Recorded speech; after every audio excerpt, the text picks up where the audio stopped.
In just the first 2 weeks of the US war with Iran, more than 3 million people have been forced out of their homes. 90 commercial ships have been damaged. Oil prices crossed $100 per barrel, and gas prices in the United States have gone up 12 days in a row. And here is the thing, experts are saying this might just be the beginning. Today, we're going to break down exactly what's happening with this war. Why is it already hitting your wallet hard? Why some Trump's highest supporters are now fighting each other over it? And why getting out of this might actually be harder than getting in. Let's get into it. So, the war was been going for almost 2 weeks, and the situation on the ground is a mess. Iran has been launching drones and missiles attacks across the entire Middle East. Kuwait, Iraq, and the UAE, Bahrain, and Oman have all reported drones or missiles flying over their territory. Kuwait International Airport was damaged. An Italian military base in Iraq was hit. Luckily, the personnel there sheltered in a bunker and made it out okay. Out at sea, roughly 30 miles off the coast of Iraq, 2 oil tankers were set on fire reportedly by small boats carrying explosives. 1 person was killed. Another 38 people had to be rescued from the water. Iran claimed responsibility for attacking one of those ships. Iraq officials suspect Iran was being the other one too. That brings the total number of commercial ships damaged during the war to 19. Meanwhile, Trump stood up at a rally in Kentucky and told the crowd that the US and Israel had virtually destroyed Iran. Then, in the same speech, he said, and I'm counting here, we got to finish the job, so which is this? Either the job is done or it isn't. While Trump is holding rallies, All United Nations Refugee Agency was reported that up to 3.2 million people have been internally displaced inside Iran. Most of them fled from Tehran and other big cities throughout the north and toward rural areas, just trying to flee somewhere safe to go. Iran representative to the UN said that at least 1,348 civilians have been killed since the war started. And if you add what's happening in the Lebanon, where Israel had also ramped up with attacks, the total number of displaced people across the region could easily be 4 million people. In Lebanon specifically, Israel forces have struck 2 hotels near Beirut, including one that was also hosting displacing families. An apartment building in the center of the city was also hit. Airstrikes along the seafront reportedly killed at least 8 people. Most of them are already displaced civilians. This is not a small, contained situation. It is spreading. Now, let's talk about what this means for you personally, because it is already having a real impact. The Strait of Hormuz, the narrow stretch of water between Iran and Oman, is one of the most important shipping routes in the world. Before this war, roughly 20 million barrels of oil passes through it every single day. Right now, that flow has been severely cut. The International Energy Agency, which monitors global energy markets, said in its monthly report that global oil supplies are expected to drop by 8 million barrels per day because of the conflict. They went so far as to call it the largest supply disruption in the history of the global oil market. That is not small things, that is a record. Oil prices crossed $100 per barrel.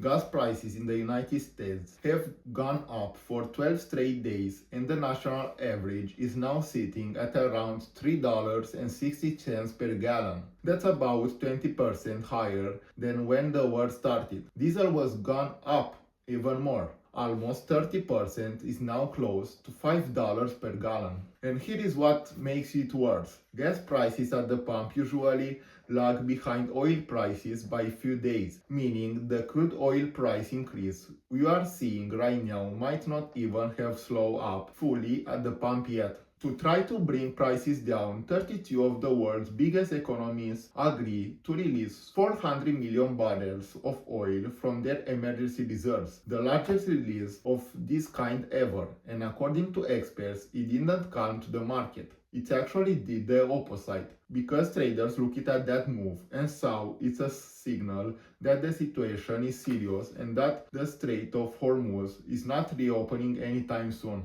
It's not just gas. The Strait of Hormuz is also a critical route for fertilizer. That stuff that farmers need to grow food. Bloomberg was described the current situation as a fertilizer crisis, unlike anything we've seen before. When fertilizer supply drops, farming costs go up, crop output goes down, and food prices at the grocery store go up too.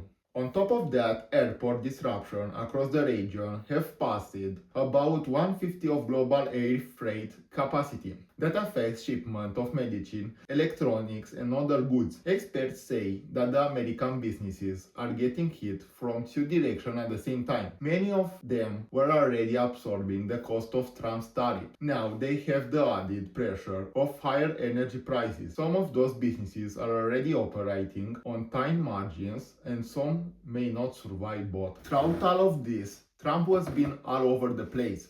At one event in Ohio, he said prices will be coming down very substantial and that the country will be back on track a pretty short while. Then, at the same event, he told local reporters that he planned to release 172 million barrels from the US Emergency Petroleum Reserve. Then later, he tried a completely different approach and argued on Truth Social that high oil prices are actually good for America because the US is a major oil producer. What he left out is that high oil prices overwhelming benefit wealthy oil company shareholders, not regular people paying more at the pump and more at the grocery store. Experts who study energy markets have been clear.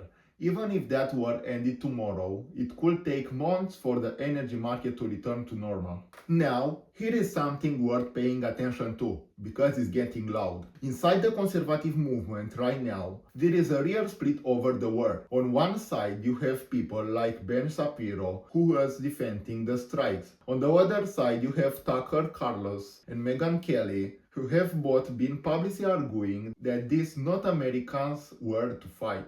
Megyn Kelly said on her show that she does not believe American service members died for US interests. She said, and I'm paraphrasing, that this feels clearly like Israel war. Ben Shapiro fired back and called her a coward for not naming Trump directly as the person responsible for the decision to go to the war. Piers Morgan also entered the conversation, going back and forth with Shapiro over who deserves the platform and who doesn't.